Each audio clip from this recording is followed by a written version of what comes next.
مين فينا ما عندوش صور قديمة وعايز يرجعها للحياة؟ في الفيديو ده حتى لو انت مبتدئ هتخرج منه قادر تحول صور من كده لكده. اهلا بيك في كل اسرار استرجاع الصور القديمة. طيب، محتاج لابلكيشن اسمه كام سكان. هنفتح الابلكيشن، هندوس هنا ونصور الصورة بتاعتنا، خليها كده بحيث الاضاءة ما تبقاش ضاربة فيها، ونصور الصورة.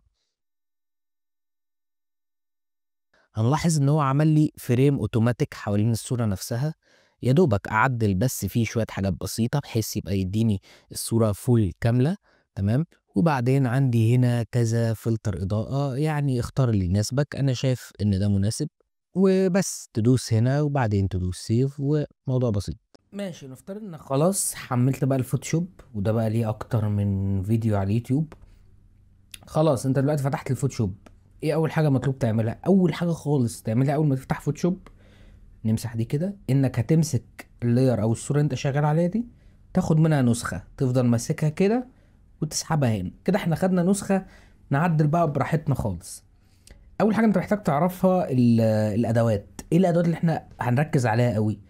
اول اداه اللي هي السبوت هيلينج براش تول. بص انا هقول لك الادوات اول بعدين نبتدي نشرح. تاني اداه انا بستعملها الكلون ستامب تول، دي برضو هنستعملها جدا. في اداة هنا كمان الباتش تول، الباتش تول هنستعملها جدا. وممكن البين تول وكذا حاجة تانية هنتطرق ليها يعني. بس اول حاجة واهم حاجة نوعا ما اللي هي السبوت هيلينج تول. السبوت هيلينج بكل اختصار انك لما تمشي على حاجة كده هي بتتشال بالطريقة دي. يعني استخداماتها، يعني ما ينفعش مثلا ايه اجي اقول لك انا عايز اشيل دي اقوم عامل كده، لا.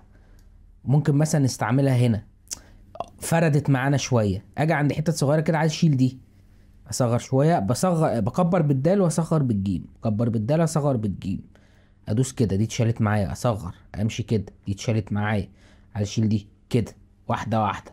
طيب في حاجات مش هتتشال، يعني في حاجات زي كده انا اعمل ايه؟ هاجي هنا كليك يمين واجيب بقى الباتش تول. ما هي الفكره في ترميم الصور ايه يا جماعه؟ ان احنا كذا اداه بنستعملهم بحيث نقدر في الاخر ان احنا نصلح كل حاجه في الصوره.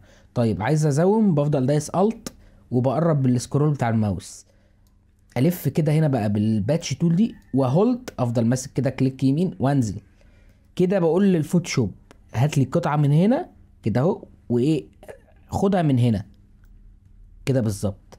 عايز تشيل السلكشن كنترول دي عشان اشيل السلكشن. تمام. مثلا مثال تاني، حاجه زي كده مثلا اهو. عامة الشرح ده ممكن يطول زي ما يطول، انا مش عايز اعمل مونتاج كتير، عايزك تبقى معايا وانا بعمل الصورة كلها مهما يطول. طيب حاجة زي كده بقى، لو انا مثلا جيت اعمل كده هتلاقي الدنيا باظت معانا. ليه؟ لان نص الخدش في اللبس، فده مش هينفع معايا. طيب ينفع ايه؟ ينفع بقى الكلون ستامب تول. دي بنجيبها وبنصغر شويه بالدال، بالجيم اسف، ده اللي بيكبر. وبدوس الت، وانا الت اقدر اقول له خد لي من هنا. تمام كده، ايه كده هو واخد لي من الحته دي، وابتدي امشي كده. يعني ناخد الت اكبر سنه وابتدي امشي كده. هلاحظ انه خفيف معايا، هلاقي ان هنا في حاجه اسمها الفلو. الفلو ده كل ما توطيه كل ما بيبقى خفيف معاك، شبه الاوبستي شويه، بس هشرح لك ده بعدين. ده خليه 100%. وابتدي بقى ايه الحاجات اللي هي الحواف اللي زي كده يمشي عليها كده، تاخد من هنا اهو، يمشي كده. هتلاحظ انه بياخد معانا من هنا ودي اصلا خدش. طيب نعمل ايه؟ نرجع للباتش تول، ناخد الخدش ده ونطلع هنا كده، شايف هنا كمان، ونطلع هنا كده. تمام. نرجع بقى للكلون، في هنا حاجه عايز تعملها، تاخد بقى من هنا واعمل. وطول ما انت شغال تبقى على العين دي كده اهو. بص شايف انت كده، شايف التطورات اللي احنا بنعملها. طيب نيجي بقى عند الحتت الصعبة، حتة زي الشعر دي المفروض اعمل ايه؟ المفروض برضو زي ما قلنا تستخدم كذا حاجة. يعني هنا مثلا هنستخدم الكلون عشان بس ايه نوسع الدنيا شوية. كده كده احنا ممكن في الاخر اصلا نشيل الخلفية، بس زي ما انت شايف يعني كل الخدوش داخله في الشعر وداخله في الشخصيه. فانا بحدد الاول الفريم بتاعي، بصلح الاول وبعدين اقدر اشيل خلفيه واقدر اعمل كل حاجه. طيب نكمل. اجي هنا اهو، عايز بقى افصل الحته اللي ايه اللي مبوظه الشعر دي، بفصل كده وبكمل. تمام، طالما فصلت اقدر بقى استخدم ايه الباتش تول وارجع استخدم الحاجات دي تاني. اهو كده اهو، وارجع اجيب هنا. ماشي. وارجع اجيب هنا، وارجع كده. تمام. هنا في حته رابطه الشعر شويه، اجي على الستامب تول الت زي ما انا.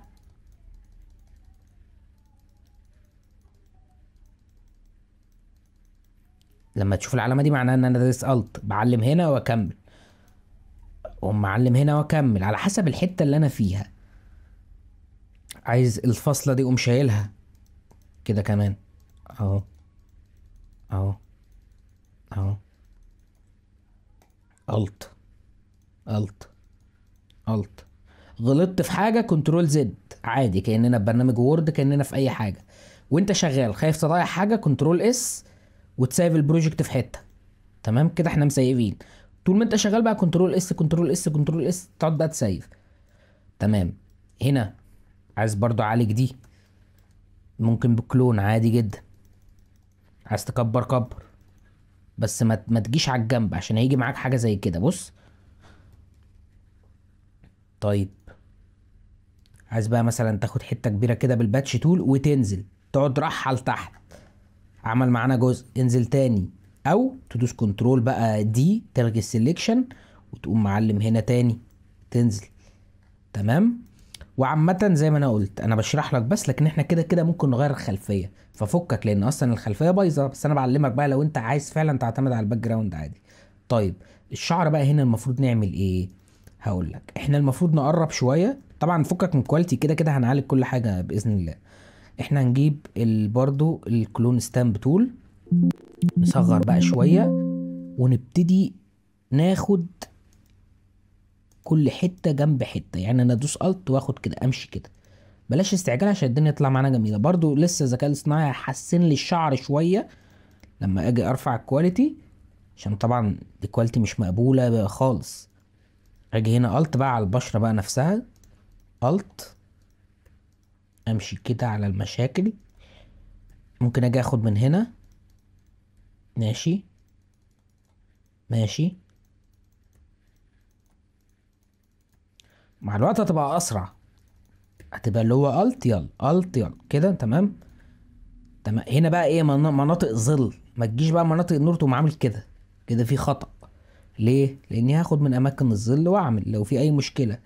لكن هنا بما ان دي شعر، فانا ممكن اخد دي كده اهو، واخد من هنا، ترجع كنترول زد كده. ماشي ماشي. برضو عندي مشكلة هنا، اجي كده عندي هنا، اجي كده عندي هنا، اجي كده عندي هنا، اجي كده. تمام. هنا بقى انا عندي هنا الحز ده وواصل هنا خدش، تعمل ايه؟ ندوس هنا على الطرف بالظبط، هيجي معاك كده. تفضل بقى ايه داخل كده ايه على جوه. برضو هنا اهو هتعالج هنا، نمشي كده واحده. انا مش عايز اسرع الفيديو، يعني مش عايز ان انا امشي في الشرح بقى لوحدي واقول لك انا عملت كذا، لا انت معايا اهو. نفس الكلام، انا عندي الحته دي بايظه ومتصله بين حاجتين. تيجي هنا في النص، تيجي هنا اهو كده، تنزل واحده واحده. تمام، لحد ما ايه بتلاقي نفسك وصلت صح. ماشي. هنا برضو نفس الكلام كده. لو هو فاهم، احنا مش عايزين نبوظ فورمة الشعر نفسه. بص بنزل بيها لتحت ازاي.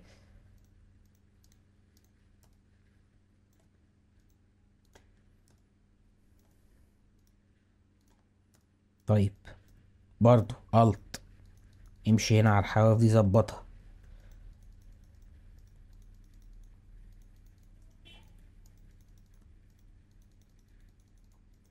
حوالين الودان نفس الكلام. هي زي ما انت شايف في الحاجات اللي هي بالذات المستعصية قوي دي، يعني لو صورة بالشكل ده اكتر حاجة بنعتمد عليها الكلون تول دي.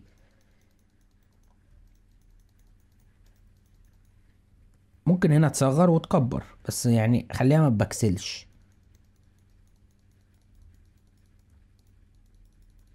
وملاحظ كل ده خدش، يعني هو جلده لحد هنا. افصل انا عايز افصل، انا ما يهمنيش خالص الخلفيه دلوقتي، المهم افصل، عشان حتى لما اجي افصل الخلفيه يقدر يفصل معايا. تمام. ممكن اعمل ايه؟ ممكن اجي هنا اعمل لاير جديده، واجيب البراش تول عادي، تمام، واصغر. طبعا كليك يمين وتبقى سوفت مش هارد، واختار مثلا اللون ده، وابتدي بقى ايه، الون نفسه. فاهمني؟ المهم اعزله هو عن الخلفيه، يعني فاهمني ازاي؟ طالما مش فارق معايا خلفيه. انما لو متقيد بخلفيه لا. تمام، وتمشي كده. تمام. عايز بقى تيجي هنا بقى تكبر كده، وتدي دي كلها بقى لون، بحيث تبقى فصلته خالص عنها كده، بحيث تبقى شايف اوضح. هنا تدوس الت عشان تاخد اي لون انت عايزه، مثلا عايز الابيض ده تدوس الت، او انت كده خدت اللون. لا، خليني اخد هنا كده. برضو لاحظ وانت سوفت خليك مصغر البتاع، لاني لو كبرت هتعلم فيه كله. خليك كده على الهادي. انا بعمل ايه دلوقتي؟ انا عايز افصله هو عن الخلفيه زي ما انا قلت. تمام. ارجع كده. ماشي. دلوقتي بقى العيوب بقى الداخليه بقى اللي جوه دي نعمل فيها ايه؟ نفس الكلام، بس هنا مثلا عندي نقره يعني. النقر دي بدوس هنا كليك يمين واجيب السبوت هيلينج تول. تمام. السبوت هيلينج براش، اسف. وتيجي هنا تصغر كل نقطه هتدوس عليها. بس ليه بقى لما دوست ما عملتش؟ ليه لما دوست باظت كده الدنيا؟ لان انا واقف على اللاير اللي احنا عملناه اللي هو ده. لازم تقف على ده اللي احنا شغالين عليه. هتيجي هنا دلوقتي تصغر. تمام. هتلاقي معاك اهو النقط دي بتختفي اهو. اهو ده بيكسل عادي مش مشكلة، هنحل ده. نقطة هنا مثلا، نقطة في الحاجب اهو. اهو. بس ما تزودش عشان ما تطيرش الحاجب نفسه، ده هنحلها بحاجات تانية. اهو. اهو. ماشي. ماشي حاجة زي كده. اهو. ماشي. نقطة اهي. هنا لازم كلون. اهو اصغر بالجيم واكبر بالدال. اهو. اهو. ماشي. انزل هنا بالكلون برضو. اهو. م? اهو. انزل هنا. هنا بقى. اهو.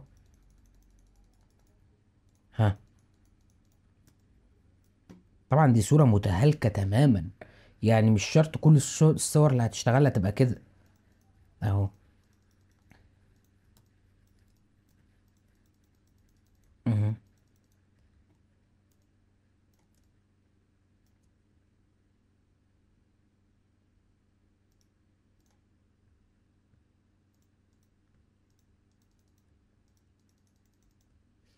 ماشي. اهو هشيل كل ده. اهو. هنا بقى ممكن اجيب مثلا الباتش تول بعد ما فضيت شوية خدوش كده. اجيب بقى هنا الباتش تول، عندي مشكلة بمسك الباتش تول واجي على مثلا الخد التاني. ماشي نكمل. المهم نفس الكلام في اللبس. اللبس برضو فيه مشكلة، ممكن بقى ايه بالباتش بس تحافظ على الياقة والكرمشة وكده، يعني ما اقدرش اجي اخد من هنا، لا هاخد من هنا. تمام. كنترول دي. اخد من هنا كنترول دي، اخد من هنا كنترول دي. دي كده بقى طالما انا ايه نضفت كل الحتة اللي فوق دي. ارجع. طالما انا عملت الحتة دي فاقدر اخد بقى ايه لهنا. ازاي اخد دي كده بس ما تطلعش على الاطراف وتطلع كده؟ لا احنا طلعنا قوي. يبقى نعمل ايه؟ ناخد حتة حتة. بالشكل ده. انا عمال اوسع دايرة التصليح بمعنى اصح. طيب. عايز بقى اكمل، حسيت ان انا مش عارف اكمل كده. ارجع للكلون. اهو. مهم. احنا كده بنعك. طالما وصلنا للعك نعمل ايه؟ ممكن برضو نجيب السبوت هيلينج تول، نعمل كده اهو. تمشي معانا اهي. تمام. هنا مثلا اهو كده. ماشي. هنا مثلا الخط ده اهو. طيب الحاجات بقى الضيقة اللي زي دي اللي انا مش هعرف اشتغل فيها قوي، ممكن اعمل فيها ايه؟ ممكن اجيب البين تول. تمام. وادوس على مثلا اول الياقة، واجي كده عند هنا مثلا. تمام.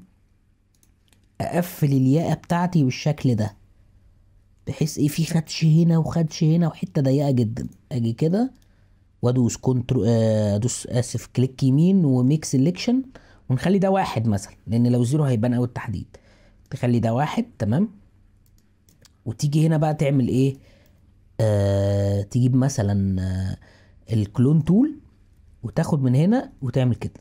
لاحظ معايا انه مش هيطلع بره، انت هتفضل في الحته دي.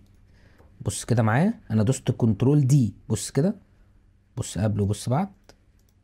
في هنا حته طلعت ممكن نمسحها عادي جدا تمام.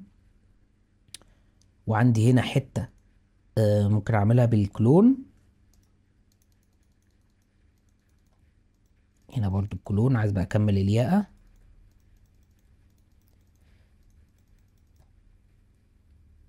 طيب حته هنا بقى، انا لو اشتغلت هنا فاهم هبوظ نرجع بس. يعني مثلا لو اشتغلت انا هنا بالطريقه دي هتلاقيني بوظت الحواف كلها. طيب الحل ايه؟ نفس اللي عملناه هنا، بمعنى هجيب البين تول، همشي على اللبس كده من بره تمام. ممكن نمشي بشكل ايه احترافي اكتر، ان انت تفضل هولد تمام وتسحب. هبقى هعمل برضو شرح على البين تول لو حابين. هو اليوتيوب مليان عموما، بس انا هشرح لك بطريقه مع بعضينا بقى براحتنا تمام. هاجي كده، عايز اقفل بقى كل من جوه عادي، يمشي بقى من جوه براحتك. ميك سيلكشن خليها واحد. الحواف دي بقى عايز امشي عليها، انا ممكن اعمل ايه؟ ممكن اجيب البراش تول واعمل لاير، او فين اعمل لاير جديده من البلاس دي، واجيب لون اللبس تمام، واعمل كده من بره. بص ازاي لون اللبس تاني، لون اللبس من بره، بحيث نحدد بس لو دخلت جوه لا هيبان انها تلوين قوي تمام. انا عايز كده بالظبط، عايز حته بسيطه بحيث نبان احنا فين. فاهمني؟ حلو قوي. نكمل. انا دلوقتي اللاير دي انا عايز اشتغل عليها وعايز اشتغل على اللبس. اعمل ايه؟ انا عايز ادمج كل دول مع بعض. ادوس على اخر لاير وافضل دايس شيفت واقوم دايس هنا كليك يمين، ميرج لايرز، يعني هندمجهم في بعض يبقوا لاير واحد، لاني خلاص انا كده مبسوط بكده. فخلاص كده انا دمجتهم كده، هم بقوا حته واحده. لو انا رجعت نشوف احنا عملنا ايه سوا، كده هم حته واحده تمام قوي كده. لو اشتغلت خلاص يعني مش هبوظ حاجه. ماشي. طبعا وانت شغال كنترول اس زي ما قلت لك. اجيب الباتش تول، لان في هنا حاجات برضو عايز تتظبط جامد، زي مثلا هنا اهو، اهو بوسع زي ما قلت دايرة التصليح بتاعتي اهو، اهو شيل دي اهو، اهو عندي شوية حاجات هنا اهو. ماشي. ماشي. هنا بقى عندي حاجات كده صغيرة عايز اعملها برضو بالكلون تول. امشي كده،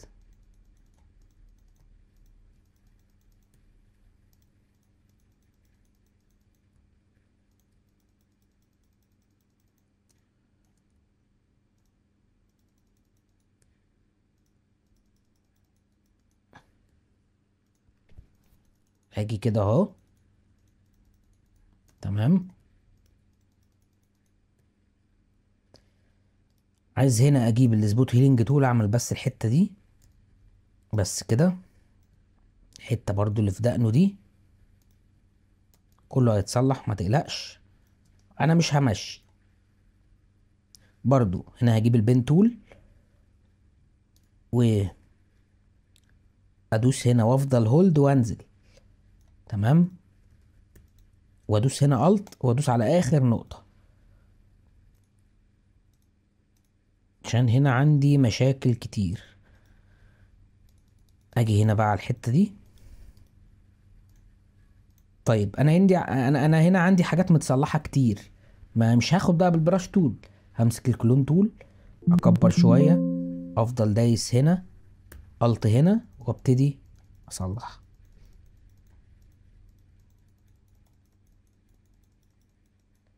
بس كنترول دي زي ما انت شايف كده، الياقة ظبطت معايا كويس جدا.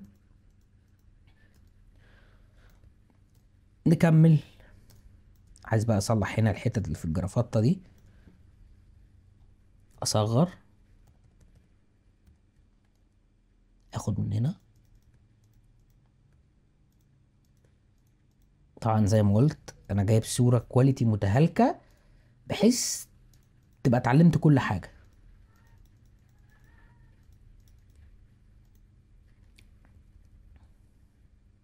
طيب انا عايز اجي هنا افصل البدلة عن القميص، بمعنى ان انا برضو بالبين تول هنزل كده، عايز اخد الحتة دي كده عشان فيها تشوه بنسبة كبيرة.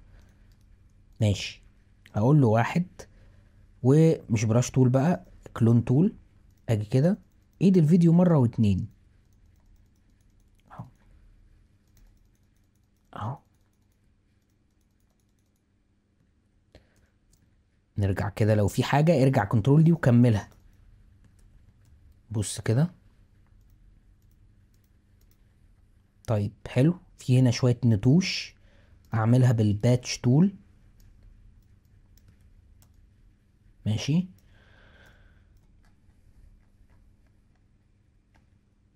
كلون، في هنا زي غرزة بالكلون برضو تتعدل.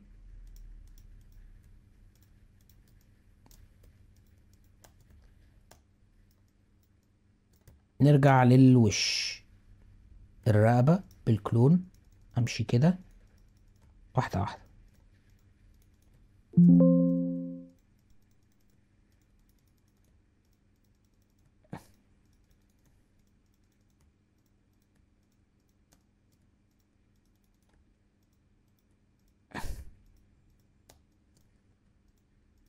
ماشي، هجيب الهيلينج تول.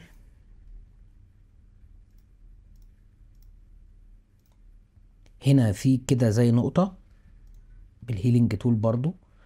ماشي، هنا زي نقطة، لو باظت الملامح هرجع، بس لو مبوظتش اكمل. تمام. ماشي، كل ده يتحل. نقطة هنا ممكن اجرب. تمام. هنا نفس الكلام. تقعد بقى تزوم ورا بحيث تشوف ايه اللي انت حاسس انه مش مظبوط قوي. طيب هتيجي هنا كده هتحس ان في حاجة هنا مش مظبوطة. طيب انا هنا افضل بقى نعمل ايه، اجيب البين تول امشي كده على الحتة دي. تمام. واطلع كده لحد هنا، اعمل كده، اشوف حيز الوش بالظبط، واوسع ايديا وانا هولد اخر نقطة ادوس عليها الت. رجع الحتة دي كويس قوي، وان شاء الله هعمل شرح على البين تول برضو. تمام كده. والحتة دي اخد من الغامق ده شوية واعمل كده. دوس انت كده كده عامل سيلكشن، بس تلاقي معاك الرقبة اتحددت. وهنا كمان عايزين نطلع سنة برضو، اهو. تمام. في هنا شوية مشاكل.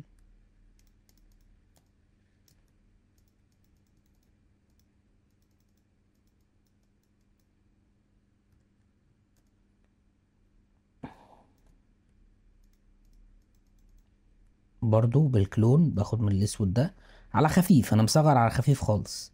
اخد من هنا، اخد من هنا، اخد من هنا، اخد من هنا، على قد ما اقدر.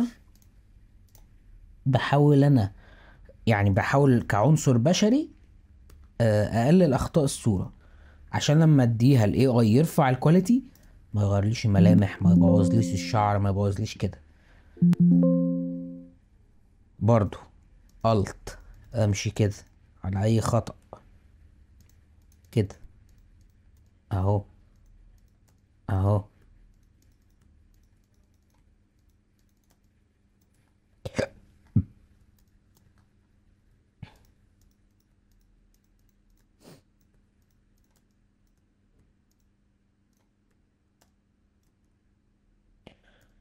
وكده معانا قبل وبعد. طيب الخطوة اللي جاية ايه؟ الخطوة اللي جاية احنا عايزين نرفع كواليتي الصورة ونكمل عليها ايديت، بحيث نشوف بعد ما نرفع الصورة هل في اي اخطاء تانية ولا لا.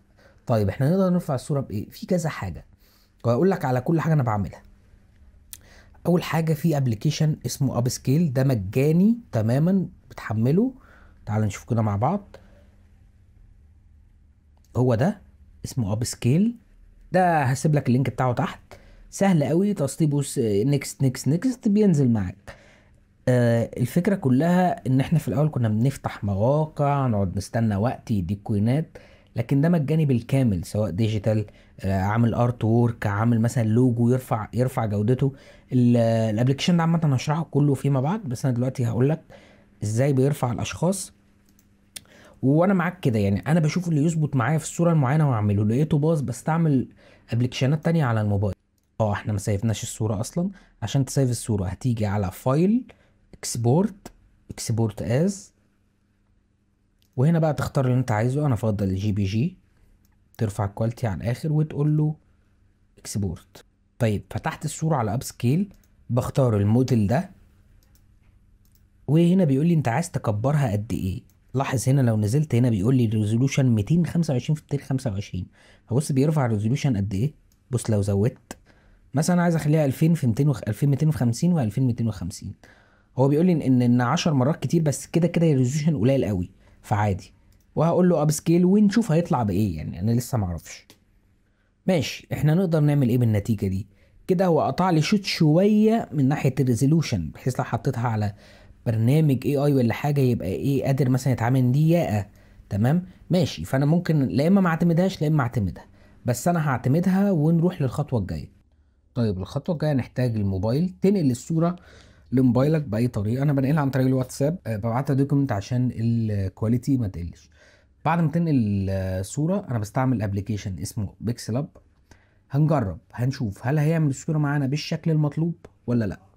نقول له انهانس ونختار الصوره. تمام اخترنا الصوره، هنضطر نشوف اعلان. طيب بعد ما شفنا الاعلان، دي النتيجه معانا.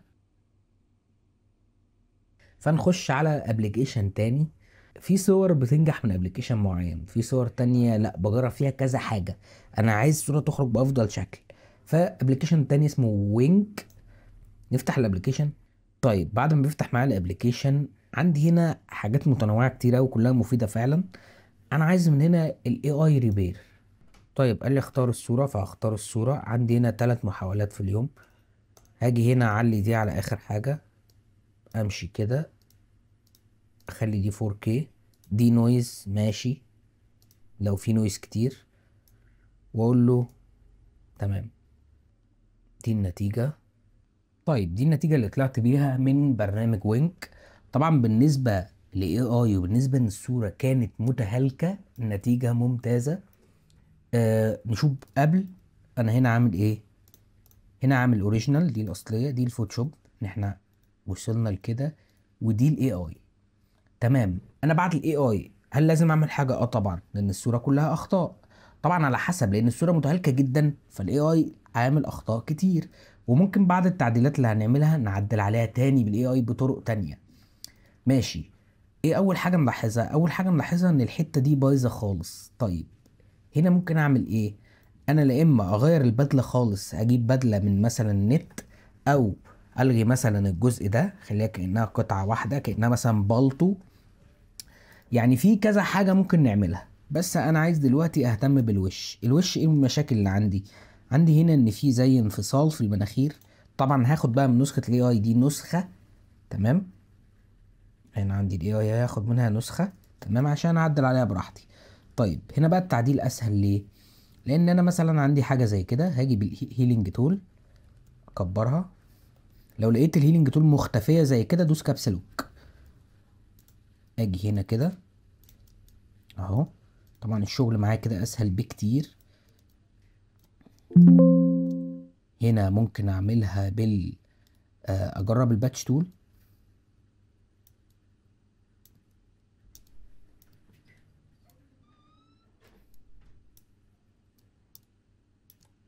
بجرب هنا الباتش، وهاجي هنا عند الكلون الت بالراحة. تمام. وهاجي هنا من جوه هنا كده بالراحة. هنا بقى ممكن تعمل ايه؟ هنا ممكن تقلل الفلو بتاع الكلون تول. عشان ما ياخدش 100% قوي، يعني ياخد ايه على خفيف. تمام كده اهو. ماشي ماشي، انا بس بحاول الاحظ معاكم المشاكل ايه اللي ممكن نحلها. هنا في هنا مشاكل برضو ممكن بالكلون تول، برضو هي على خفيف كده. ماشي، هنا بقى هاجي بالهيلينج تول وامشي كده على الحتت. لا، الهيلينج تول امشي بقى كده. عندي هنا زي كدمة مش عايزها، بس مش هشيلها بالهيلينج، خليها دلوقتي. هنا لو في مشاكل في الحاجب نعملها. هنا الحتة دي عايزة لها هيلينج تول.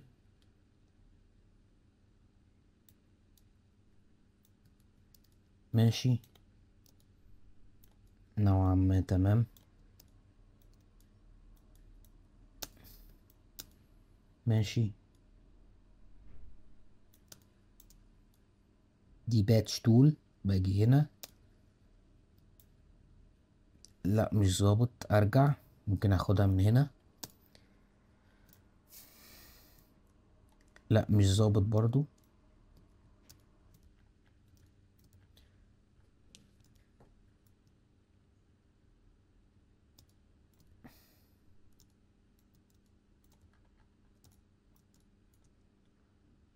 فهستخدم معاه الكلون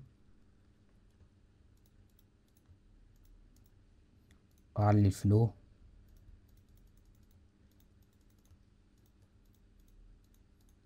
زي ما انا قلت تاخد من حتت مختلفة.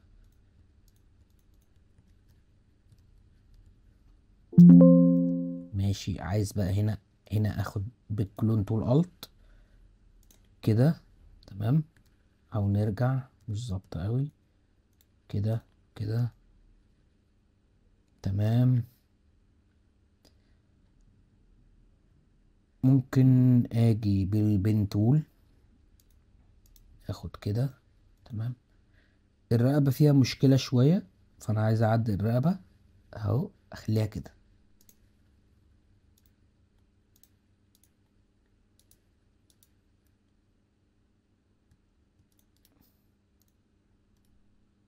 ماشي، اعمل بقى لير جديدة. اجيب البراش تول، اختار اللون البني ده، وممكن اقلل الفلو شوية. اجي كده، يعني برسم الرقبة زي ما تقول كده ايه، بحدد.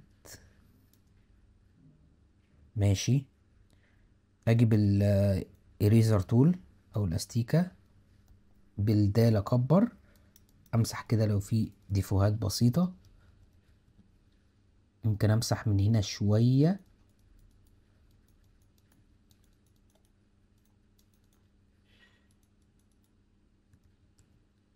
ماشي، اكبر كده.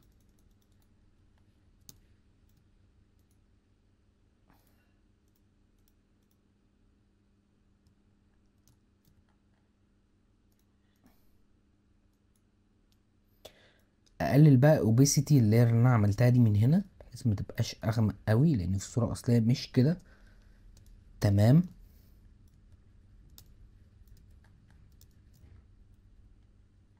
زي ما انا قلت، واحنا هنا ندوس شيفت على اخر لير، كليك يمين وتدمجهم في بعض.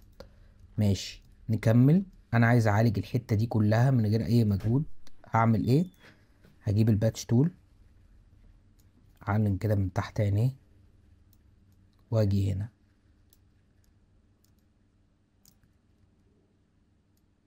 او كده.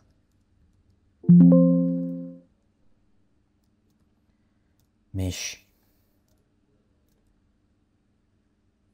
عايز برضو اعالج الابيض ده، تحسه كأنه معمص كده.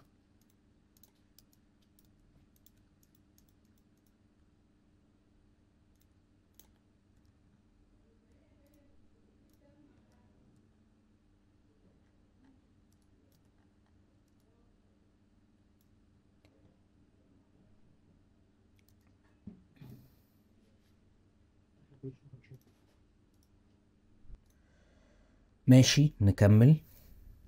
دلوقتي احنا وصلنا ان انا آه الحتة دي مش اضاءة، دي كانت قطع في الصورة، فمحتاجين نعملها. اجيب الكلون تول، اقف على اللاير، اصغر شوية، ادوس كده واحدة واحدة، اكبر سنة. ماشي كده اهو. الحتة دي مش مظبوطة خالص، بس هصغر عشان اعرف اعملها.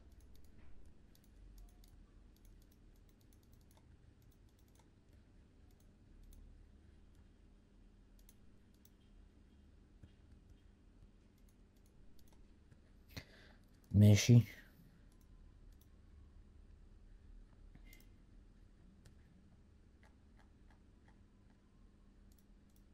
شوف القديمة. القديمة كان في دي بس، امسح دي. وممكن اخد الاضاءة اللي في العين دي الناحية التانية. ازاي؟ بالبين تول، اعلم كده، كليك يمين، ميك سيلكشن، تمام. كنترول جي بحيث يديني لاير منفصل. ادوس هنا وانقله هنا كده، تمام. وممكن بالاستيكة كده، الفلو قليل، امسح كده حواليها، تمام كده بالظبط. بقت معايا بالشكل ده. عايز تنقل مكانها. طيب نكمل. ايه تاني مشاكل عندي؟ الحتة دي تحس انها غريبة شوية. طيب حلها ايه؟ حلها ان احنا ممكن اول حاجة نعملها، بس قبل اي حاجة ناخد كده شيفت من هنا لهنا، ونجمع دول ببعض، واخد منهم لاير كمان بحيث لو عايز اعدل حاجة. دلوقتي انا ممكن اجي ادوس على فلتر، بلور، سيرفيس بلور، يعني هننعم شوية في الجلد، نزود سنة. ماشي اوكي. بعد ما دوسنا اوكي، هنيجي على العلامة دي، وبعدين نخلي من هنا ده يبقى لونه اسود، ده خليه اسود. نيجي هنا على البينت تول دي، لو هي هنا نعملها هنا، وندوس على الصورة نفسها، تمام. هنيجي على البراش تول وننزل تحت. احنا بنعمل حاجة اسمها ماسك، اشرح لكم الماسك برضو فيديو تاني لو حابين. ونيجي نقلب اللون ابيض. دلوقتي لو اللون ابيض يعمل معانا الافكت ده، ولو اللون اسود ما يعملش معانا، يمسحه زي ما انتوا شايفين. ماشي، نمسح، نرجعها ابيض تاني، ونقرب هنا، ونبتدي نمشي كده، نزود الفلو لان الفلو هو اللي مخليه ضعيف كده، ونمشي عند الحتت اللي هي شارب قوي دي، تمام. ممكن برضه شويه في الحواجب كده. م? في حتت كده فاهم تحسها شارب جدا، هنطفيها نوعا ما، بس مش كله يعني، انا مش عايز اطفي الصورة كلها. الشعر شارب زيادة جدا، مش قوي، مش هنطفيه قوي. طيب ماشي، نشوف كده قبل وكده بعد. ماشي كويس جدا. نجمع كله تاني.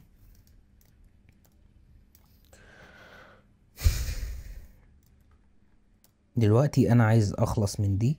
ممكن احلها ازاي؟ ممكن برضو بالبين تول زي ما متعودين.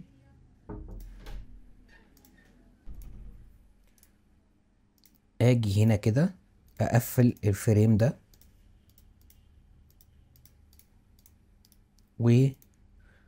والسليكشن ممكن ازوده شويه، اخليه 3 لان انا كده كده جوه.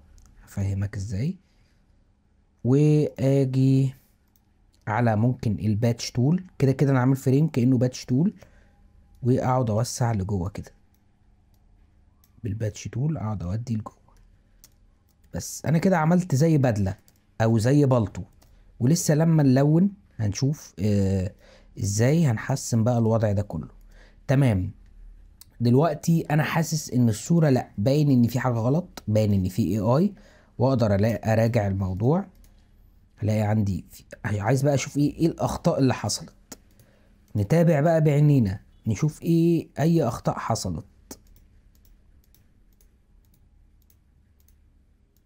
طيب اول خطأ انا ملاحظه ان العين دي قفلت سنة، وهي المفروض تحت سنة.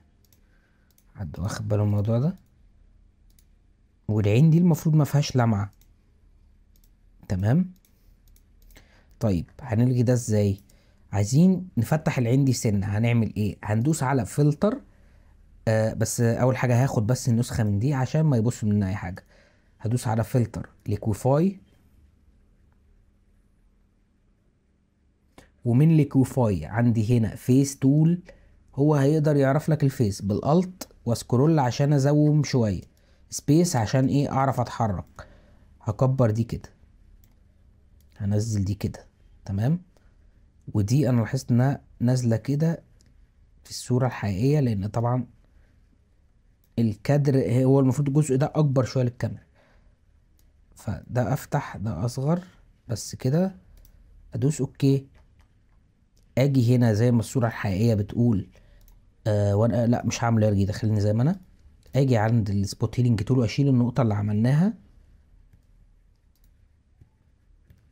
لو ما اتشالتش بشكل مظبوط عادي جدا. هاجي عند الكلون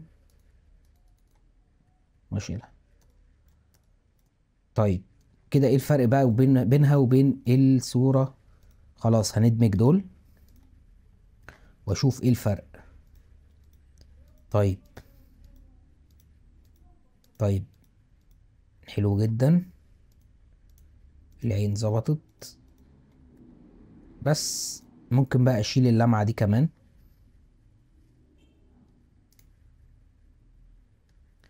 بالكلون تول.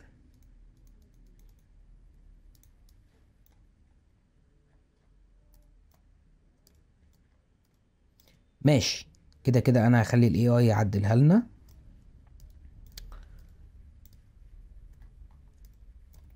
هنا برضو لو في حاجة نعملها، ما تسيبش حاجة للاي اي قوي.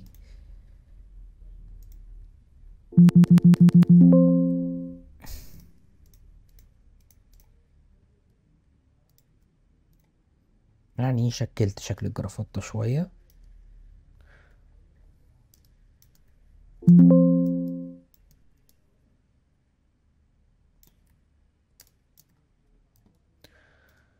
ماشي. هاخد نسخة تاني من دي، او ممكن ادوس كنترول الت شيفت اي. يعني عارف ان انا قلت معقد جدا. كنترول الت شيفت اي ياخد لي ايه صورة نهائية كده من وسط كل حاجة. تمام. الخطوة الجاية بقى هعمل ايه؟ هاجي على فلتر شاربن ان شارب ماسك. تمام. ارجع كده شوية. هزود النسب دي حبة، ادوس بريفيو عشان تسمع هنا. هزود النسب دي حبة. عايزين نزود حدة الصورة شوية. تمام. يعني ماشي. ماشي خلينا كده. ماشي ادينا للصورة سنة شاربنس. وهاجي اجمع دول كده. طبعا شايفين الفرق، ولسه طبعا هنكمل في الصورة. طيب نكمل اللي بدأناه. معلش بتاع التلاجات جه بنصلح التلاجة حاجة يعني، ما تشغلش بالك. نكمل اللي بدأناه. ايه اللي جد دلوقتي؟ اللي جد ان انا زي ما عملنا بالظبط في النسخة دي، بعد ما عدلت شوية بقى التعديلات اللي احنا عملناها الرتوش دي، رجعتها لوينك تاني طلع لي النتيجة دي. وكنت مفعل اللي هو الاي اي كولر، فغمقها كده شوية حلو، عمل شادوز وبتاع وقصة. طيب دلوقتي احنا ناقصنا ايه؟ ناقصنا حاجتين. ناقصنا ان احنا نغير الخلفية، وناقصنا ان احنا نلون الصورة. طيب اول حاجة عشان نلون الصورة احنا محتاجين اول نفصل الالوان دي خالص. هنعمل ايه؟ هنيجي هنا وهنيجي على بلاك اند وايت. تمام كده معانا بلاك اند وايت. الصورة مفيش اي حاجة، تحس انها اصلا بقت احلى، يعني تحس ان كان في حاجة غلط. ماشي. الخطوة اللي جاية ان احنا عايزين نشيل الباك جراوند، بس قبل ما نشيل الباك جراوند احنا عايزين نلون الصورة. طب هنلون الصورة ازاي؟ اول حاجة هنعملها هنسيف الصورة دي، نيجي هنا على اكسبورت از، ونسيف الصورة جي بي جي. هنفتح موقع اسمه باليت دوت اف ام. تمام. هنقول له ستارت فور فري. هنابلود الصورة، اسيبه كده استنى شوية. ماشي، دي كده نتيجة معانا. قلب تاني لنتائج تانية. ماشي، قلب تاني. ماشي تاني. انا استقريت على الصورة دي. طيب تمام، اتسيفت معانا. هاخد الصورة كده وادرجها هنا، وزي ما احنا شايفين الصورة اهي. طيب الخطوة الجاية ايه؟ الخطوة الجاية هي كاميرا رو فلتر. تمام، بفتح فلتر وباجي على كاميرا رو فلتر. طيب انا عايز ايه من هنا؟ انا بصراحة يعني هدفي الاساسي اقلل الحدة دي شوية. طيب نقلل الحدة دي ازاي؟ ممكن من كلاريتي اقلل دي كده. طبعا ما تمسحش الكواليتي، بس قلل كده الحدة. تكتشر نفس الكلام، شوية كده بساط، بحيث ما يبانش فيه يعني اوفر قوي شاربنس. تمام. ارجع كده سنة عشان برضو اشوف لو في حاجة هنا. ممكن ازود الدي هيز سنة، ازود. لا خلي ده في الاخر، ده هنزود في الاخر من غير الخلفية. هنا برضو عايز اعدل في الشادوز، اعدل في الهايلايت، اضاءة الصورة نفسها، كونتراست، واقول له اوكي. ماشي، الحدة هديت معانا بشكل كبير. ممكن اعمل ايه؟ اعمل فلتر بلور، سيرفيس بلور، وايه على خفيف كده. ماشي، واقول له اوكي. زي ما اتعودنا هعمل ماسك، هدوس هنا، ادوس هنا خليه اسود، ادوس هنا، ادوس هنا، عيد الخطوات معايا. وهنا واقلب دي ابيض، وابدا ايه؟ الفلو يبقى، لا خلي الاوبستي، خلي الاوبستي على 50. وابتدي ايه؟ امشي كده على الكلام اللي انا شايفه زيادة.